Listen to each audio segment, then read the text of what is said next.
Welcome to our comprehensive guide on profits and gains from business and profession, with a special focus on capital gains. In this video, we'll break down the essentials of how income from business, profession, or the sale of capital assets is taxed under Indian law. Whether you're a business owner, investor, or just curious about how capital gains work, this video will help you understand the key concepts, calculations, and exemptions available.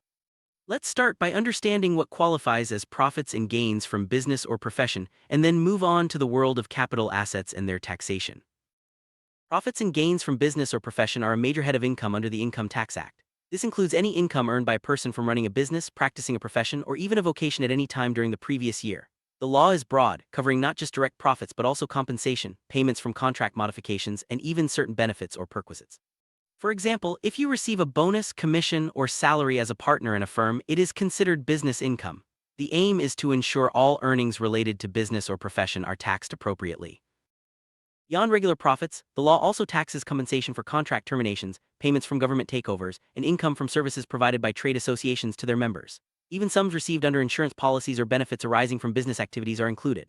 Exporters, for instance, must include profits from selling import licenses, cash assistance, and duty drawbacks as business income.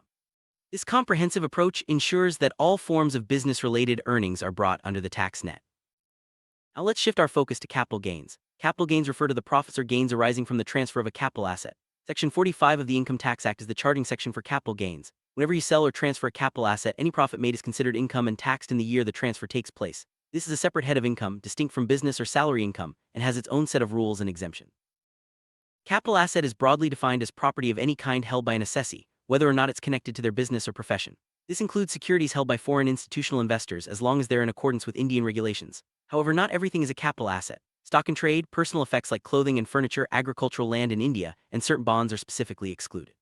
Understanding what counts as a capital asset is crucial for determining capital gains tax. Personal effects are movable properties held for personal use by the taxpayer or their family. These include items like clothing and furniture. However, the law makes a clear distinction. Jewelry, archaeological collections, drawings, paintings, sculptures, and any work of art are not considered personal effects. These items, if sold, can attract capital gains tax, so it's important to know what falls inside or outside this definition. Term transfer in relation to a capital asset is quite broad. It includes the sale, exchange, or relinquishment of the asset, extinguishment of rights, compulsory acquisition, and even conversion of personal effects in stock and trade. Other scenarios like acquisition under housing schemes or redemption of zero-coupon bonds also count as transfers. Each of these events can trigger capital gains tax, so it's important to recognize when a transfer has occurred. Simply put, capital gain is the profit or gain that arises from selling a capital asset.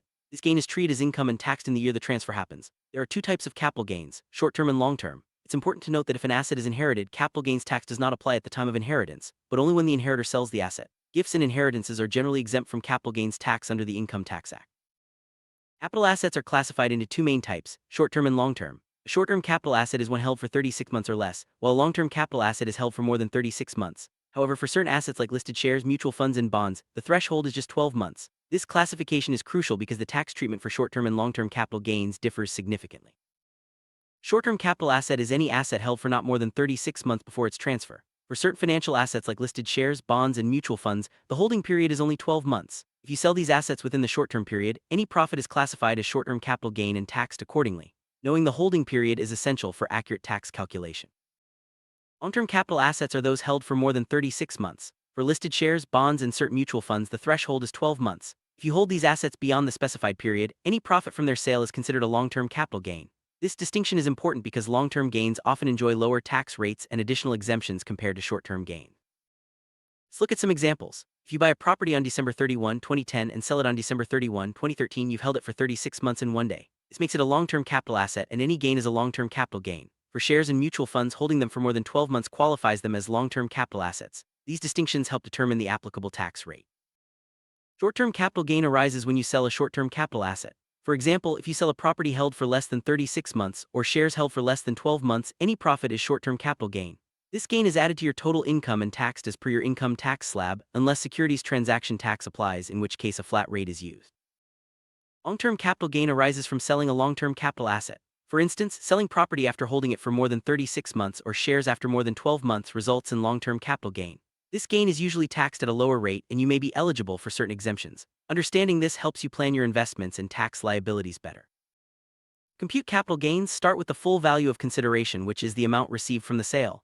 Then deduct the cost of acquisition, cost of improvement, and any transfer expenses. The result is your capital gain. For long-term capital gains, you also use index costs to adjust for inflation, which can significantly reduce your taxable gain. Long-term capital gains are generally taxed at 20% plus surcharge and education cess. However, if you qualify for exemptions under certain sections, your taxable gain can be reduced. It's important to keep records of your purchase price, improvement costs, and sale value to accurately calculate your tax liability. Short-term capital gains are taxed differently based on whether securities transaction tax (STT) applies. If STT is not applicable, the gain is added to your total income and taxed as per your slab rate. If STT applies, such as for listed shares, the gain is taxed at a flat 15% plus surcharge and education cess. This distinction is important for investors in stocks and mutual funds. Calculating capital gains tax involves understanding several key terms. The full value of consideration is the sale price or amount received. The cost of acquisition is what you paid for the asset. The cost of improvement includes expenses to enhance the asset's value. For long-term gains, these costs are indexed using the cost inflation index to account for inflation, reducing your taxable gain. Full value of consideration is the total amount received or receivable by the seller for the asset. Even if no money is actually received, the value agreed upon is considered. This ensures that capital gains are taxed in the year the transfer takes place, regardless of when payment is made. It's a key figure in all capital gains calculations. Cost of acquisition is the price you paid to acquire the capital asset. This includes the purchase price and any expenses directly related to the purchase. For assets acquired before April 1, 2001, you can use the fair market value as of that date if it's higher than the actual cost. This provision helps taxpayers reduce their capital gains liability for older assets. Cost of improvement refers to expenses incurred to enhance the value of a capital asset. Only improvements made after April 1, 1981 are considered for calculation. These costs, when indexed for inflation, can significantly reduce your taxable capital gain. It's important to keep records of all improvement expenses for accurate tax computation. Indexation is a method used to adjust the cost of acquisition for inflation using the cost inflation index, CII. The formula is index cost equals actual cost times CII of sale year / CII of purchase year. This adjustment increases your cost base, thereby reducing your taxable capital gain. For assets purchased before 2001, use the fair market value as of April 1, 2001. Similar to acquisition, the cost of improvement is also indexed for inflation. The formula is index cost of improvement equals actual cost times CII of sale year / CII of improvement year. This ensures that your improvement expenses are adjusted for inflation, further reducing your capital gains tax liability. Remember, improvements before 2001 are not considered for indexation. Calculate short-term capital gains. Start with the full value of consideration. Deduct expenses incurred exclusively for the transfer, the cost of acquisition, and the cost of improvement. The result is your short-term capital gain, which is then taxed as per the applicable rate. This straightforward calculation applies to assets held for less than the specified period. For long-term capital gain, begin with the full value of consideration. Deduct expenses incurred exclusively for the transfer, index cost of acquisition, and index cost of improvement.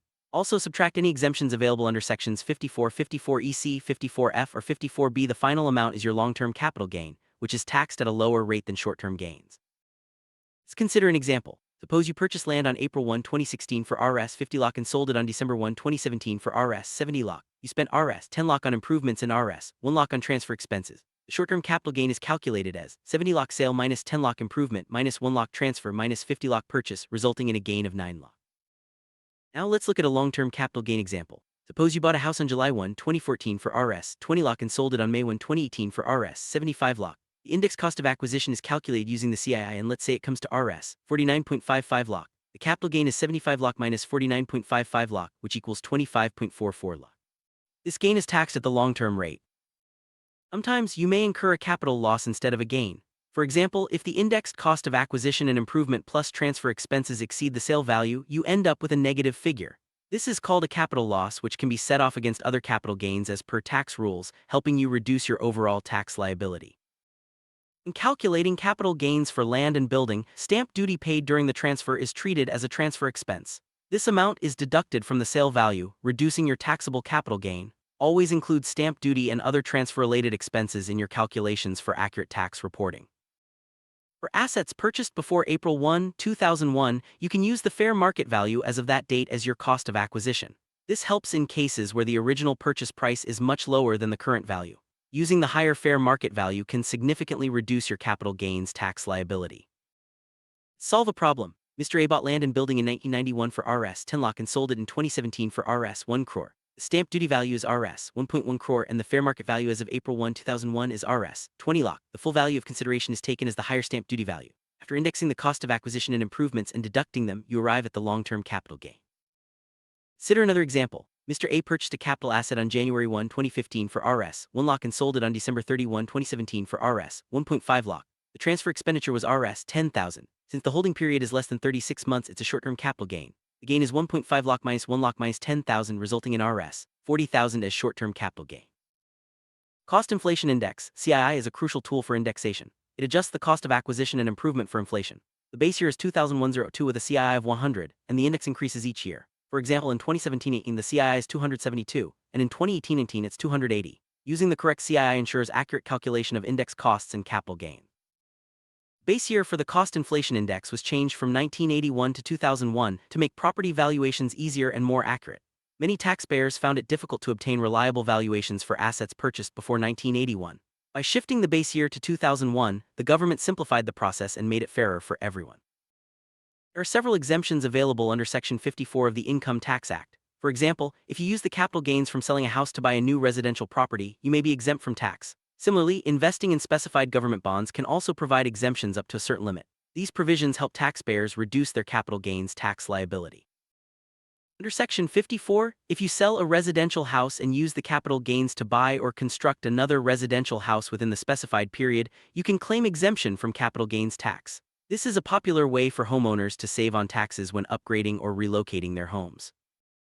Section 54 EC allows you to invest your capital gains in specified government bonds such as NHAI bonds within 6 months of the sale. The maximum investment eligible for exemption is Rs. 50 lakh. This is a safe and effective way to defer or reduce your capital gains tax liability. Section 54F provides exemption when you sell any asset other than a residential house and use the proceeds to buy a new residential house. The exemption is proportional to the amount invested in the new house. This encourages investment in residential property and can significantly reduce your tax burden. Section 54B offers exemption if you sell agricultural land and use the capital gains to buy new agricultural land. This provision supports farmers and landowners, allowing them to reinvest in agriculture without facing a heavy tax burden on their gains. Capital gains tax does not apply when you inherit an asset as there is no sale involved. However, if you sell the inherited asset, capital gains tax is applicable. The cost of acquisition is considered as the cost to the previous owner or the fair market value as of April 1, 2001, whichever is higher. This ensures fair taxation for inherited assets. Similar to inheritance, capital gains tax does not apply when you receive an asset as a gift, but if you sell the gifted asset, capital gains tax is levied. The cost of acquisition is the cost to the previous owner or the fair market value as of April 1, 2001 if applicable. This rule ensures that gifts are not taxed twice. Capital gains from mutual funds depend on the type of fund and holding period. For equity-oriented funds, gains from units held for more than 12 months are long-term and taxed at a lower rate. For debt-oriented funds, the holding period for long-term classification is 36 months. Understanding these rules helps you plan your investments efficiently. For shares listed on recognized stock exchanges, holding them for more than 12 months qualifies as long-term, and gains are taxed at a lower rate. Short-term gains from shares are taxed at 15% if STT is paid. These rules are designed to encourage long-term investment in the stock market. Gains from bonds and debentures are classified based on the holding period. If held for more than 12 months, they're long-term and eligible for indexation benefits. Short-term gains are taxed as per your income slab. Knowing the rules for different asset types helps you optimize your tax planning. Summary: understanding profits and gains from business or profession, and especially capital gains, is essential for effective tax planning. Remember to classify your assets correctly, keep detailed records, and make use of available exemptions. Indexation can significantly reduce your tax liability on long-term gains. With the right knowledge, you can optimize your investments and minimize your taxes. Thanks for watching and stay tuned for more financial insight.